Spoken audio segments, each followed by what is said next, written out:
Something has been following me for 3 weeks. I think it's giving up. The thing showed up 3 weeks after the 7th. I noticed it first on Tuesday morning, just a shape, maybe 40 feet back on the sidewalk, keeping pace with me.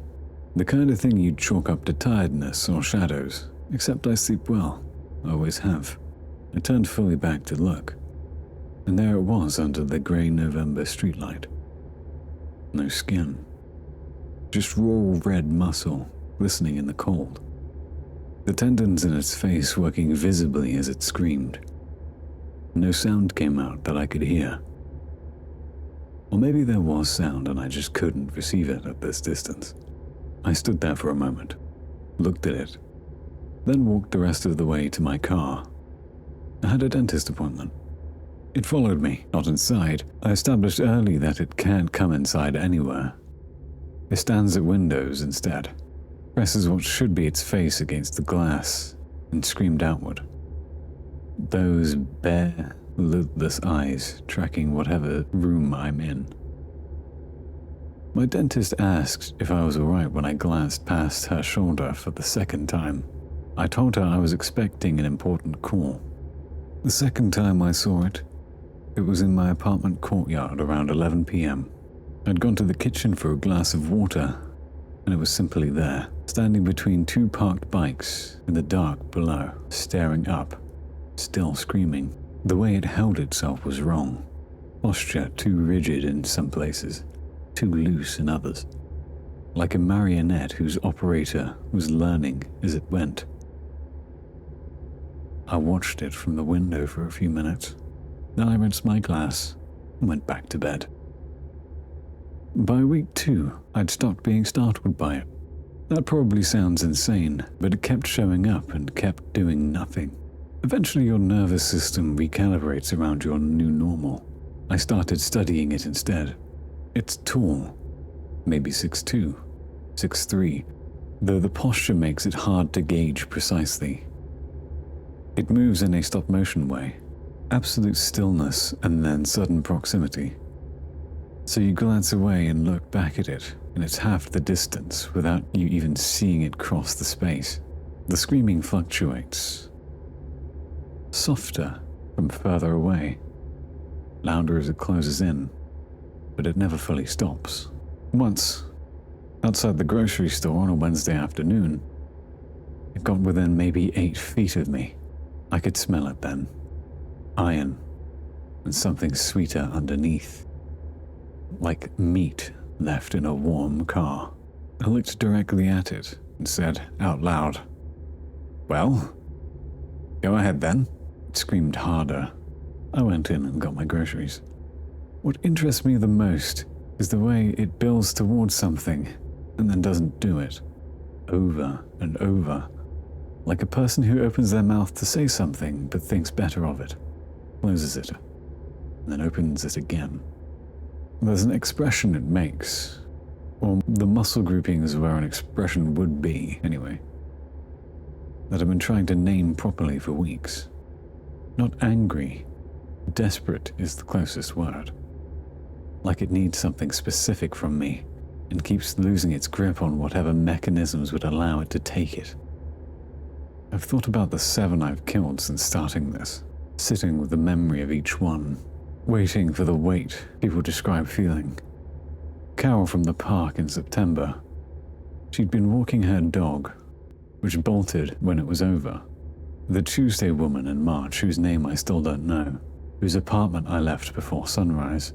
The others spread back across 3 years, each one careful, each one contained, each one quietly absorbed into the city's missing and unsolved.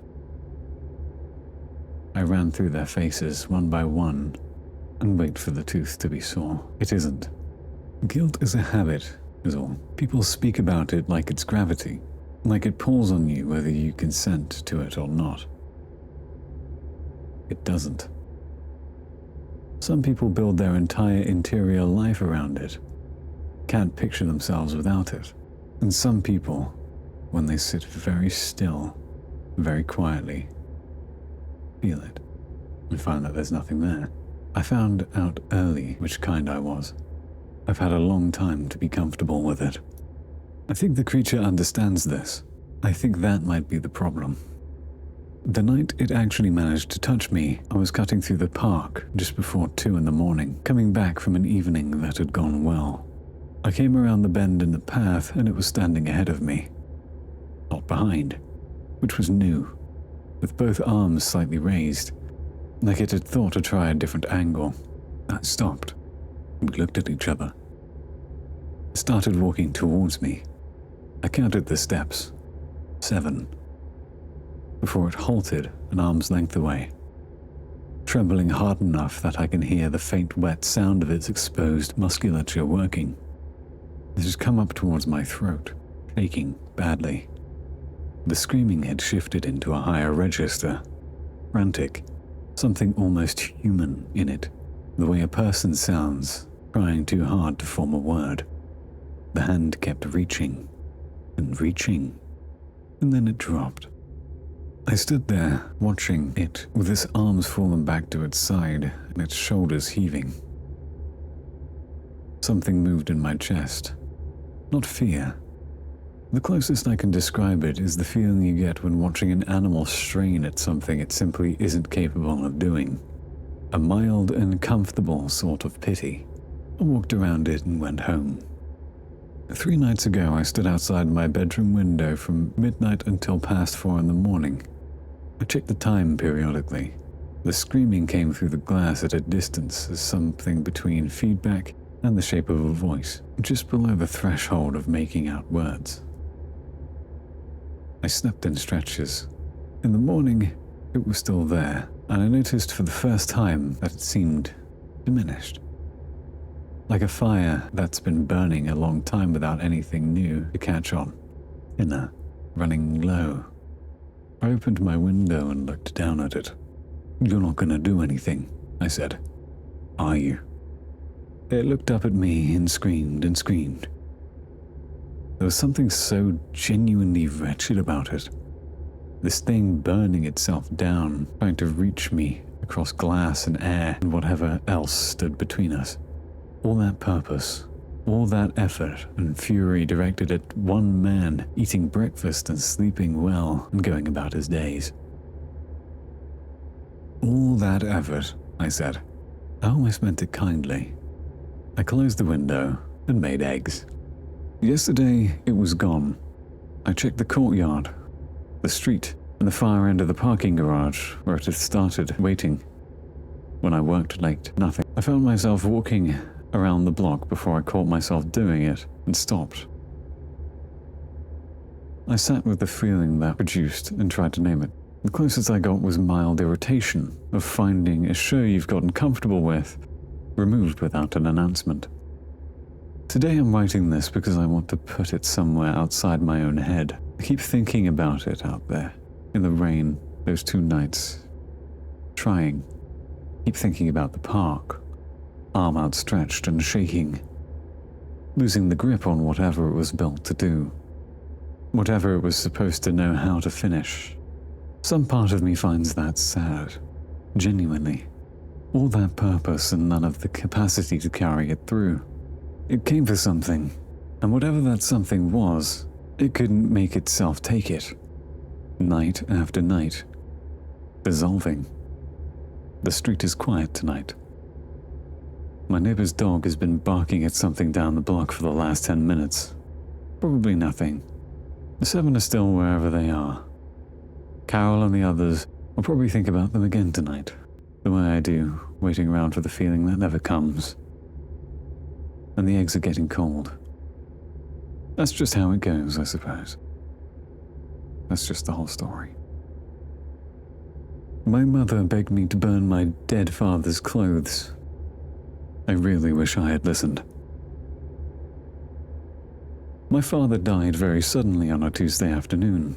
I was away on a business trip when I received the phone call from my mother. The doctors said it was a massive heart failure. He was sitting in the hospital bed, recovering from a minor procedure, and then he was just gone. I booked the first flight back, but by the time I arrived at the hospital, they had already moved him. I never got to say goodbye.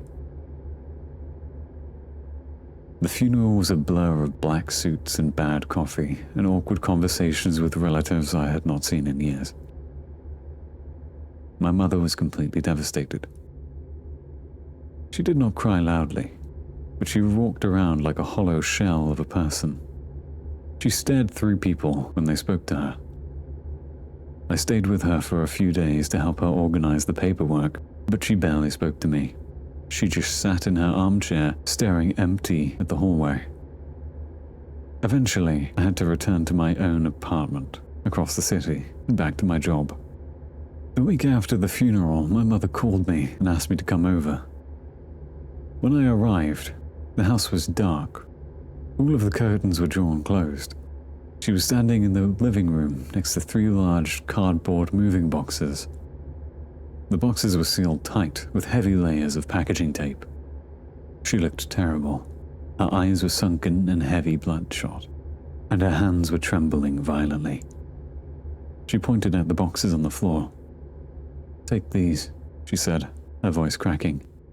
"They're his clothes, his winter coats, his suits, his work boots, everything he wore regularly." I reached down to pick up one of the boxes. It was incredibly heavy.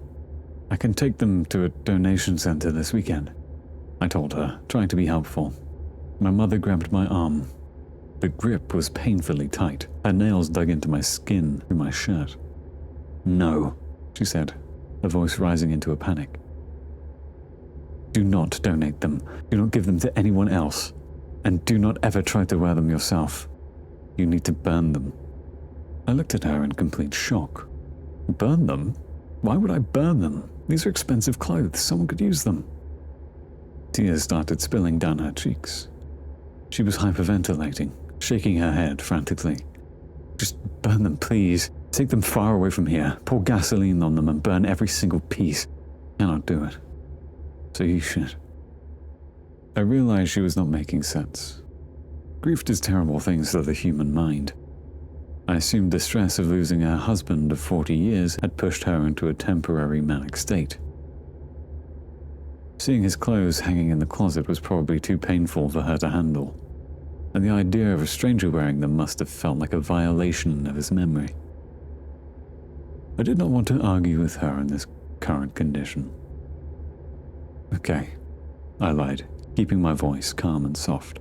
"I will take them and I will burn them today. You don't have to worry anymore." She let go of my arm and slumped back down to her armchair, covering her face with her hands.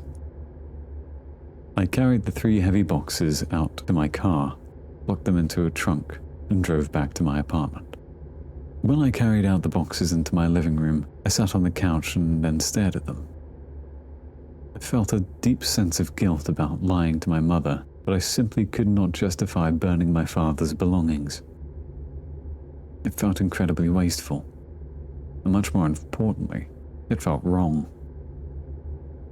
My father was a hard-working man. He took pride in his appearance. His heavy wool trench coat, his tailored suits, and his thick leather work boots were physical reminders of the man he was. Destroying them felt like erasing the last physical traces of him from the world. I decided to disobey her strict instructions. I went into my bedroom and opened my closet door. I had plenty of empty space on the rack. I grabbed a pair of scissors and cut the heavy layers of packaging tape and opened the first box. The smell hit me immediately. It was the distinct, comforting smell of my father. A mixture of old wool and faint metallic scent of a machine shop where he used to work. I brought a set of sturdy wooden hangers and began to carefully hang his clothes in my closet. I hung up the heavy winter coats, the grey and navy suits, and the thick flannel shirts. I took his heavy steel-toed leather boots and lined them up neatly on the floor beneath the hanging clothes. For the first few weeks, having his clothes in my closet brought me a strange sense of comfort. Every morning when I opened the door to get dressed for work, I would see his heavy trench coat and a brief, warm memory of him. It felt like I was preserving his legacy in my own small way. But as the first month passed, I started noticing something strange about how the clothes were resting on the hangers.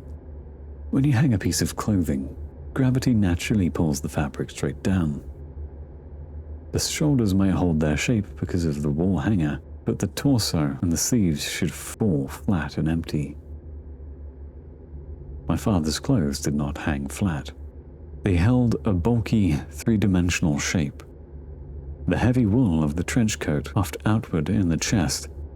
The sleeves bowed outward and curved slightly, leaving a visible gap of empty air between the arms and the torso. The pant legs of the suit did not crease flat together. They hung open in a cylindrical shape. It looked exactly as if an invisible person was still standing inside the clothes, holding their breath. I found it unsettling, but I tried to rationalize it. The clothes were made of thick and heavy materials. They had been worn by my father for years. He was a large, broad-shouldered man. I told myself that the stiff wool and the heavy leather simply molded to his body shape over time, and the stiffness of the fabric was retaining that shape even on the hanger.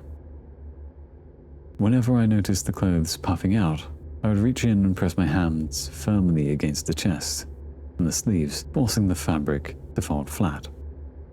But every time I opened that closet door the next morning, the clothes would be pushed back out into that bulky three-dimensional form.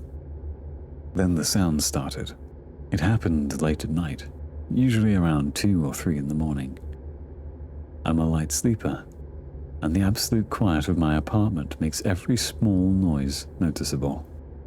I was laying in bed, staring at the ceiling when I heard a faint rhythmic weaving sound coming from the direction of my closet. It was a slow and wet sound, an inhale followed by a long, scraping exhale. It sounded like an old set of bellows slowly drawing in air and then pushing it out through a narrow, clogging pipe. My apartment building was very old, constructed sometime in the early 1940s. The heating system relied on a network of heavy iron radiator pipes that ran through the walls and floors. The main vertical pipes for my unit runs directly behind the drywall of my bedroom closet.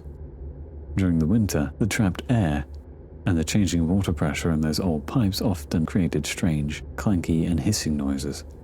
I convinced myself that that sound was just the plumbing. I told myself that the boiler in the basement was pushing steam through the narrow valve behind the closet wall, creating a rhythmic, breathing noise. It was a perfectly logical explanation, and it allowed me to roll it over and put my pillow over my head and go to sleep. I ignored the sound for weeks, accepting it was just another quirk of living in an old building. The situation escalated entirely on Tuesday morning. I woke up at my usual time, took a shower, and walked into the kitchen to start making a coffee. The kitchen is at the end of a long hallway that connects to the living room and the front entrance. The floor is covered in a cheap white linoleum. Sitting dead center in the middle of the kitchen floor were my father's heavy steel-toed leather work boots. I stopped walking and stared at them. They were placed side by side, angled slightly outward. It was the exact, specific stance my father would take when he stood at the sink to wash dishes. My heart started beating very fast. I live completely alone. I do not have a roommate. I do not have a partner who has a key. I do not own any pets. I walked quietly back down the hallway to the front door. The deadbolt was firmly locked, the heavy metal chain securely fastened to the wall bracket. I checked the living room window and the fire escape window in the bedroom. Everything was locked tight from the inside. I walked back to the kitchen and stared at the boots. I tried to find a logical explanation. I wondered if I had started sleepwalking due to the stress of the funeral and the lingering grief. It was the only answer that made any sense. I must have gotten out of bed in the middle of the night, opened the closet, and carried the boots to the kitchen, set them down, and gone back to bed without remembering any of it. I picked up the boots off of the linoleum. They felt unusually heavy. And when my hand brushed the inside of the leather collar, the material felt unnaturally warm, as if someone had just pulled them off their feet seconds ago. A cold shudder ran down my back. I carried the boots back to the bedroom, put them on the closet floor, and pushed them all the way to the very back corner, hiding them behind a stack of storage bins. The next day I left for work at 8 in the morning and returned to my apartment at 6 in the evening. I unlocked the front door and stepped inside and dropped my keys into the small ceramic bowl on the entryway table. I walked into the living room and stopped dead in my tracks. My father's heavy wool trench coat was draped over the wooden dining chairs. The chair was pulled out from the table. The coat was positioned perfectly over the backrest. The empty sleeves were resting flat on the top of the dining room table. My father's work boots were sitting on the floor directly behind the chair, positioned neatly side by side. It looked exactly like a person was sitting in the chair, resting their arms on the table and waiting for dinner. The sleepwalking theory completely evaporated. I had been at work all day. I had not been asleep. Someone else had moved the clothes. A deep boiling anger mixed with extreme paranoia washed over me. I assumed that someone was breaking into my apartment. I thought, maybe, the building superintendent was using a master key to enter the unit while I was in the office. Or maybe the previous tenant had made a copy of the key and was coming in to mess with my head. I ran through the entire apartment, checking my drawers, my electronics, and my small safe in the closet. Nothing was missing. Nothing else was disturbed. The intruder had not taken any money or valuables. They simply walked into my bedroom, taken my dead father's clothes from out the closet, and arranged them at the dining room table. The sheer bizarre nature of the act terrified me more than the simple robbery would have. I decided I needed absolute proof before I called the police and confronted the building management. I needed to see exactly who was coming into my home. I rummaged through my desk drawers and found an old smartphone I had stopped using a few years ago. The camera still worked perfectly. I cleared the storage memory and downloaded a free security application that records videos automatically whenever the camera lens detects motion in the room. That night, I moved the trench coat and the boots back into the bedroom closet and shut the door. I took the old smartphone into the kitchen. I propped it up on the counter, leaning it firmly against the coffee maker. I adjusted the angle of the lens carefully so I had a clear view of the entire hallway from that angle. The camera could see the front door of the apartment at the far end, and it could see the door to my bedroom on the right side of the hallway. Anyone entering through the front door or anyone coming out of the bedroom would have to walk directly through the camera's field of vision. I plugged the phone into the wall outlet with a long charging cable so the battery would not die during the night. I activated the motion recording application, turned off all the lights in the apartment, and went into my bedroom. I closed the bedroom door and locked the handle from the inside. I lay in the bed in the dark. The rhythmic wheezing sound coming from behind the door was louder than it ever had been. It sounded deep, wet, and labored. I put foam earplugs into my ears and pulled the heavy blanket over my head and eventually managed to fall into an exhausted and uneasy sleep. The next morning, I woke up right as the sun was coming up. I immediately looked at the door. The lock was still turned, and the door was still shut. I felt a brief wave of relief. I unlocked the bedroom door and walked down the hallway to the kitchen. The old smartphone was exactly where I had left it, leaning against the coffee maker. I picked it up and tapped the screen to wake it up, and I opened the security application. The application showed that it had one continuous video file during the night. The video was exactly 3 hours and 42 minutes long. I filled a mug of water and put it in the microwave to make instant coffee and sat down on the dining table and took a deep breath, hit the play button on the screen, and watched the footage. The The first 2 hours of the video showed absolutely nothing. It was just the dark, empty hallway of my apartment, faintly illuminated by the yellow glow of the streetlights shining through the living room windows. The timestamp in the bottom corner of the screen rolled forward slowly. At exactly 2:14 a.m., the motion occurred. The bedroom door I had locked from the inside slowly cracked open. The handle turned smoothly, and the wooden door creaked as it swung wide into the hallway. I watched the screen, holding my breath, waiting to see the face of the intruder step out of the bedroom. Instead, my father's clothes stepped into the hallway.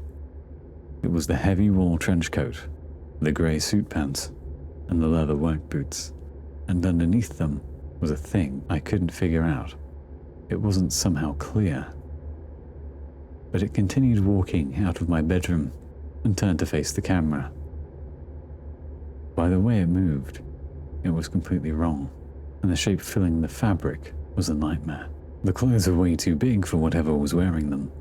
The thing inside the fabric was incredibly tall and impossibly skinny. The heavy wool coat that hung off its narrow frame like a discarded blanket, the bottom hem dragging across the hardwood floor. The suit pants bagged heavily around the legs that looked like thin broomsticks.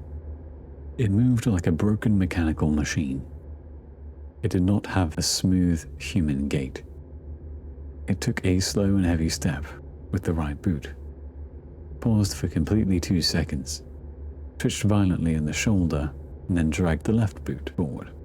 Step, pause, twitch, drag. It walked slowly down the hallway towards the kitchen camera. Then it did something that defied gravity and broke my mind completely. The thing stopped in the middle of the hallway. It shifted its right boot and placed a flat leather sole directly against the vertical drywall of the hallway. It lifted the left boot and placed it higher on the wall. It continued to walk. It walked straight up the vertical wall of my apartment, heavy boots making quiet thudding sounds against the drywall. It reached the corner where the wall met the ceiling and stepped onto the plaster above. It was crawling upside down across my ceiling, moving towards the kitchen. The head of the trench coat, where a human head should have been, twisted around with a sickening, rapid snapping motion, rotating a full 180 degrees so the open collar was facing forward. Because the thing was upside down, gravity had pulled the loose sleeves of the trench coat and the wide cuffs of the suit pants downward, exposing the inside of the clothing to the camera lens. There were no human arms and legs inside the clothes. There was no flesh, no bone, no skin. The hollow tubes of the sleeves and the pant legs were completely full of thousands of writhing, pale hair-like tendrils. They looked like a massive, tangled knot of blind, white tapeworms. They were thick, dark, constantly twisting around each other, sliding and squishing together to form a rough, cylindrical shape of a human limb. The pale tendrils spilled out of the cuffs, gripping the flat plaster of the ceiling to pull the heavy clothes forward. Sliding, the sound of the tendrils rubbing against each other was clearly picked up by the microphone on the phone. The thing crawled across the ceiling until it reached the kitchen. It dropped from the ceiling, landing on the linoleum floor with a heavy, solid crash that should have woken me up. It stood up straight, towering over the kitchen counters. I watched in absolute horror as the tall, worm-filled shape stood in front of the cold stove. It raised a sleeve, the pale tendrils pulling out of the cuffs and grasping at the air. It began to move its empty sleeve in a slow, circular motion over the unlit burner.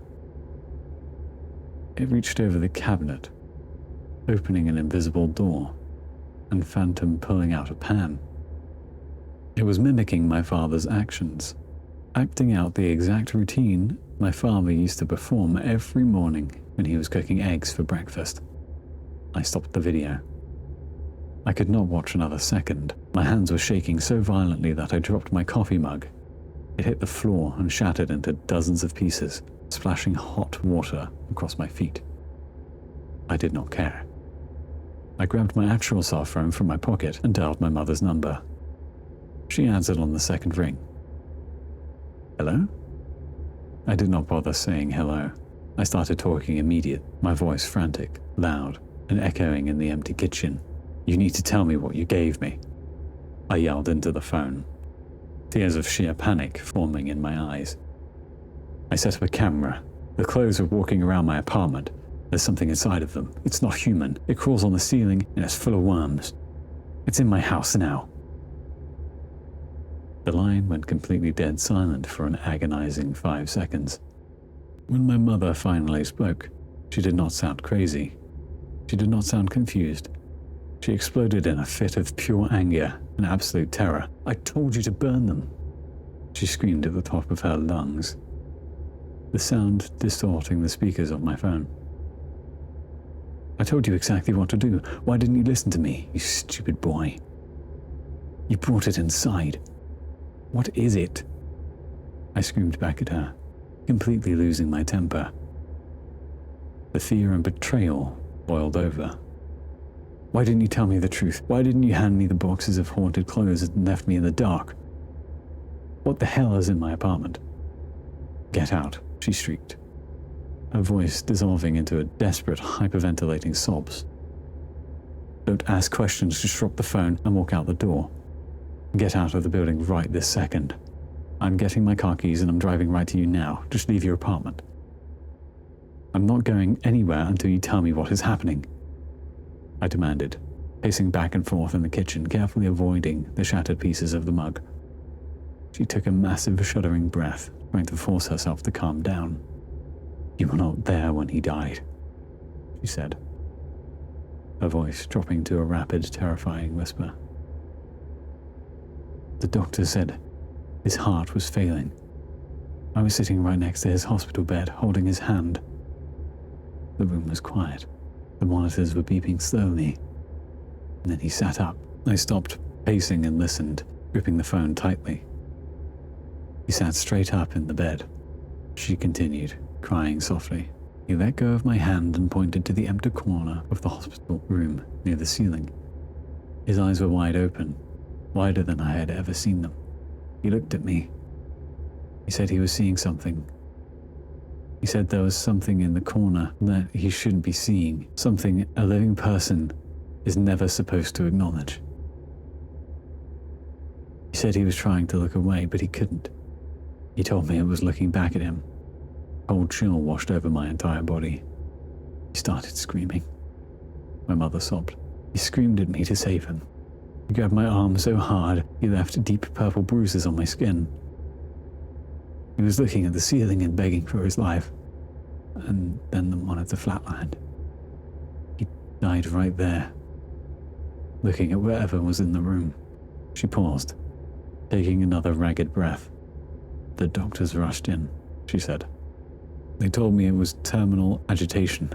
They said dying brains misfire, which caused terrifying final hallucinations. I wanted to believe them. I really did. I went home and tried to plan the funeral, but it wasn't hallucinations, I said quietly, looking down the dark hallway towards my bedroom. No, she wept. A few days later, I started hearing heavy boots walking in the hallway at night. I would wake up, find his winter coat hanging on different hooks in the mudroom. I felt someone standing behind me when I washed the dishes. Something evil, something cold and completely wrong. Whatever he saw in that hospital room, it followed his passing. It attached itself to the things he wore the most, the things that held his shape and his scent. It was trying to become him. She sniffled loudly. I couldn't bring myself to burn his clothes, she confessed, her voice filled with heavy guilt. I was too paralyzed with fear to even touch them. Every time I got near the closet, I could hear that terrible wheezing sound. So when the feeling faded for a few hours a day, I threw everything into the boxes and taped them shut. Gave them to you. I thought if you took them away and burned them, fire would destroy the physical anchor and the thing would leave. I'm so sorry. I'm so sorry. Please just listen to me now and run out that door. I'm leaving now, I told her. I'll meet you on the street in front of the building. hung up the phone, and I did not bother packing a bag. I did not grab a jacket. I just wanted to get out of the apartment and stand in the bright sunlight. I walked down the hallway to the front door. I grabbed the brass handle and twisted it. It did not move. I grabbed the deadbolt knob and tried to turn it to the left to unlock the door. It was completely jammed. I put both of my hands on the lock and twisted with all my strength, planting my foot against the door frame for leverage. The physical metal cylinder was locked solid, refusing to budge a single millimeter. I reached towards the small ceramic bowl sitting on the hallway table where I always drop my keys the moment I walk inside. The bowl was completely empty. Keys were gone. Pure panic surged through my chest, making it difficult to breathe. I turned around and ran back down the hallway to the kitchen, desperately searching the countertops and the tables, hoping I had absent-mindedly placed my keys somewhere else the night before. The counters were clear. My eyes laid on the smartphone sitting by the coffee maker. When I stopped watching the security footage to call my mother, I had only paused the video. I had not finished watching the entire file. The recording was 3 hours and 42 minutes long. I had stopped watching shortly after the 2:14 a.m. timestamp. Reaching out with a trembling finger, I tapped the play button on the screen, desperately hoping the video would show the tall, distorted thing taking my keys and placing them somewhere else in the apartment before the recording ended. The video resumed on my phone screen. The thing finished its pantomime of cooking breakfast on the stove. It slowly turned around, dropping its long arms to its sides, and walked out of the kitchen, headed back down the dark hallway, moving with that ching mechanical gait. I watched the screen, my blood turning to ice water in my veins, as the thing walked straight into my bedroom. The angle of the camera caught the very edge of my bed through the opening of the doorway. On the small screen, I could clearly see myself sleeping loudly under the heavy blankets. The thing wearing my father's clothes walked right up to the side of my bed, stopped. It stood perfectly still, towering over my sleeping body. It did not move. It did not reach out. It simply stood there in the dark for 4 hours. I watched the timestamp on the video, rapidly fast-forwarding to 3 a.m., 4 a.m., 5 a.m. The entire time the thing stood there motionless, except the thousands of pale, wet tendrils pushing out of the open collar of the trench coat. Writhing and twisting in the dark, it stared down at me. It was just watching me sleep. Then the timestamp hit 5:50 a.m., right before my alarm usually goes off. The thing finally moved. I turned away from the bed, walked out of the bedroom, and walked right past the kitchen camera, heading straight for the front door at the end of my hallway. I watched the creature reach out with a sleeve entirely packed with the twisting white worms. It reached into the ceramic bowl on the table, picked up my keys, and then locked the door firmly from the inside. Then the thing walked over out of the living room. It slid the pane of glass open, held its arm outside, and dropped my keys down into the busy street 3 stories below. Closed the window, turned around, and walked back into my bedroom. I stepped into the closet. The door closed, slowly clicked shut behind it. The video ended. I dropped the phone. It hit the neodymium floor, the glass screen cracking across the middle. I was locked inside. The keys were gone. I stood in the kitchen, completely frozen in terror. I slowly turned my head towards the dark hallway. The apartment was absolutely dead silent. Then I heard a sound. It was the distinct, sharp sound of the wooden closet door in my bedroom slowly cracking open. A heavy leather boot hit the hardwood floor with a loud, solid thud. Then the other boot hit the floor. A slow mechanical dragging sound followed, moving from the closet out into the center of the bedroom. Accompanying the heavy footsteps was a squishing, shifting noise that sounded like raw meat being ground together. It was the sound of thousands of pale tendrils moving against each other inside the heavy wool fabric. The footsteps were coming out of the bedroom.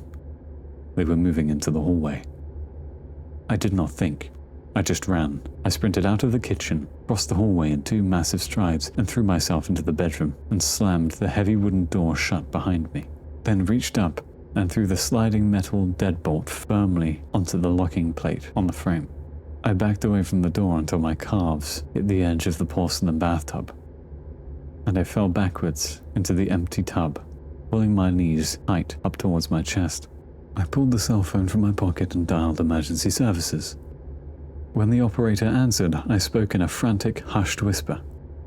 I told them there was an intruder in my apartment, and that I was locked in the bathroom, and that they needed to break the front door down immediately. The operator promised me that officers were en route and told me to stay on the line. I muted the microphone and sent a rapid text message to my mother, telling her to stay in her car and wait for the police on the street. I'm sitting in the dark, empty bathtub right now, staring at the locked bathroom door, and the police are coming. My mother is coming, but the heavy, dragging mechanical footsteps have reached the hallway. They are standing right outside the bathroom door. I can see the dark shadows of the heavy leather work boots blocking the silver light from underneath the gap in the door. I can hear the squishing sound of the twisting tendrils pressing heavily against the other side of the thin wooden panels. The doorknob is slowly, methodically turning back and forth, testing the lock. I didn't know how long the hollow interior door would hold underneath the weight of whatever is out there. I don't know if the police will arrive in time, or if the standard issue bullets would do anything to the creature made entirely of dark worms wearing a dead man's suit. I'm writing all this down on my phone while my battery still has charge, posting it anywhere I can. If the door frame splinters, the police are too late. And if I do not make it out of this bathroom alive, I need people to know exactly what happened in this apartment.